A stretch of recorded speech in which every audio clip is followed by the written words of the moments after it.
Good evening. You are watching My Media Prime Television. This is Prime News coming to you live from our studios in Cameroon's economic capital, Douala. My name is FON QUINTA.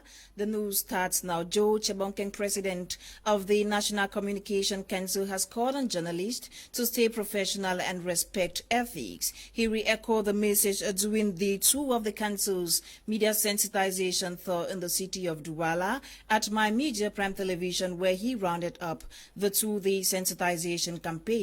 Joy Ngong captured the moment and now reports.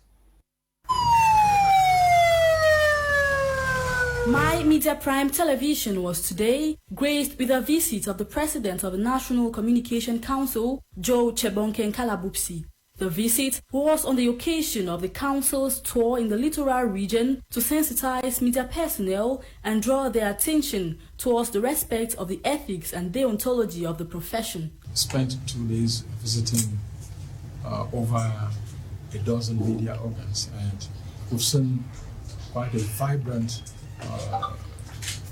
situation with the media in the littoral region, particularly in Douala. Radio stations, television stations, and we're very impressed with some of them because most of them are already doing just what is expected of them. That's the respect of professional ethics and deontology. But there are others that are not, and not entire media organs, but individuals within media organs. Joe Chebonkeng applauded the team of My Media Prime Television for their professionalism so far, while calling on them as a regular media organ to make a difference, as they are the mirror of the society. We are the eyes and the ears of the public, and so in everything we do, we need to reflect the society in which we are. That's the message which we have for them, that Cameroon needs everybody, and that the press is the mirror of our society, and we expect them to work within the confines of the ethics of the profession. A task which is already being effected by the director of the TV channel. I spend my time talking to them on the core values of the profession, and the fact that what to some extent is very pivotal and important is how you want to be remembered in the profession. In the littoral region, the new board of the National Communication Council has visited over 12 media organs. They continue their media sensitization tour in the southwest region on Thursday, August 5, 2021.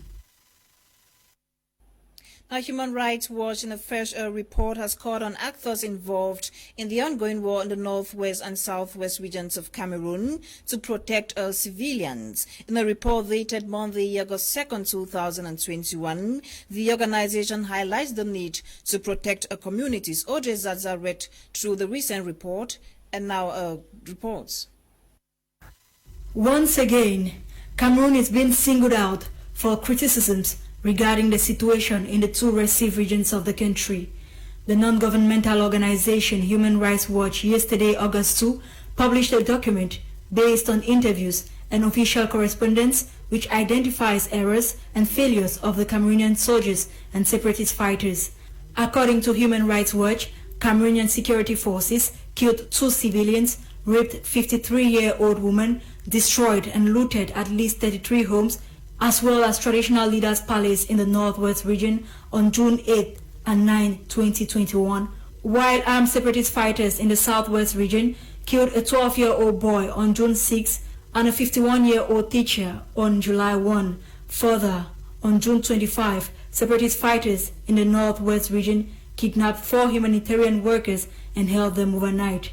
Again, the report highlights that separatist fighters have hindered aid agencies' access in the areas under their control. A local aide told Human Rights Watch that on June 25, Amazonian Defense Forces stopped their vehicle in Guzang, northwest region, kidnapped the 4 staff members inside and beat one, then released them the following day.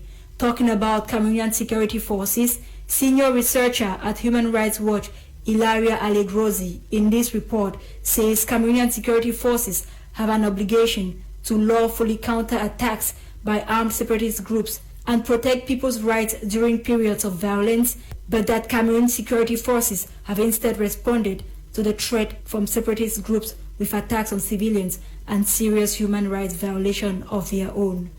The report indicates that between June 12 and 23, Human Rights Watch conducted telephone interviews with 10 victims and witnesses to human rights violation by security forces, as well as 18 relatives of victims, journalists, and civil society activists. Human Rights Watch also interviewed a family member of the teacher killed by separatist fighters. The rights group corroborated victim and witness accounts with photographs the victims provided.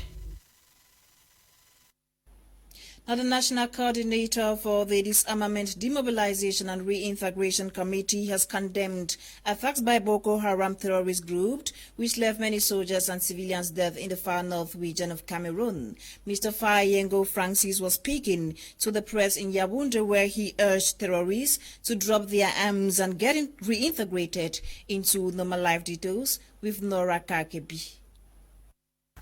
The coordinator of the National Disarmament, Demobilization and Reintegration Committee expressed profound regrets regarding the reoccurrence of Boko Haram attacks in the far north region. Fayengo Francis outrightly condemned the attacks by the terrorist group in that part of the country as he extended sincere condolences to the bereaved and heartbroken families. He highlighted the head of state's commitment in the implementation of measures offering the fighters an opportunity to peacefully surrender their arms and be reintegrated into the society. He equally urged the fighters to grab this golden opportunity and return to normal life. The coordinator revealed that over 727 ex-Boko Haram fighters have dropped their arms so far. We have the honor to inform the public that an impressive number of fighters have surrendered to local authorities and are well taken care of in our transitional center in Meri in the far north. As of today, the center has registered the return of 727 ex-fighters. Fayengo Francis therefore called on the terrorists still wandering in the bushes to lay down their arms like their comrades and present themselves at the DDR centers. According to him, necessary measures have been taken by the committee to ensure their reintegration, one of which is the construction of a center in the extreme far north region. The head of state, His Excellency Paul Biya, has in line with this instructed the acceleration of the construction of a multi-purpose DDR center in Meme village in the extreme north region. The National Disarmament Committee is counting on the support of the local population to implement the initiatives put in place for the return of peace in the country. Now, some 106 educational institutions across the country have been closed ahead of the 2021-2022 academic year. These institutions, according to the Ministry of Secondary Education, have violated legal formalities for creation. Student journalist on internship Nube Naivona with details. Accused amongst other reasons of violating the legal formalities of creation and opening for the 2021-2022 academic year, over 106 establishments across the National Triangle have been earmarked for closure by the Minister of Secondary Education, Professor Pauline Nalova-Lyonga. Going by the ministerial decree signed July 29, 2021, Professor Nalova-Lyonga reveals 58 of the said establishments were operating without authorization of creation and have thus been closed. Barely a month to the start of the next academic year, Pauline Nalova-Lyonga has asked promoters of the said establishments to comply before the reopening of their institution. Worth noting is the fact that a prime ministerial decree signed December 25, 2008 defines procedures to obtain an authorization to create and run secondary schools. Amongst the conditions include a building permit, an attestation of non-refusal of the declaration, a certificate of membership in one of the private education organizations, list of names of administrative and teaching staff, and a certificate of funds available representing 3 months of staff salaries. These are sent to the General Secretariat of the host minister, who within 15 days send the file with a reasoned opinion to the competent regional delegate. The latter has 30 days to do same and send to the Minister of Secondary Education, who in 60 days will mark his possible refusal or agreement. In case of acceptance, the promoter is issued a 5 years renewable receipt comprising an act of authorization of the establishment, the status and internal regulations. End of paper.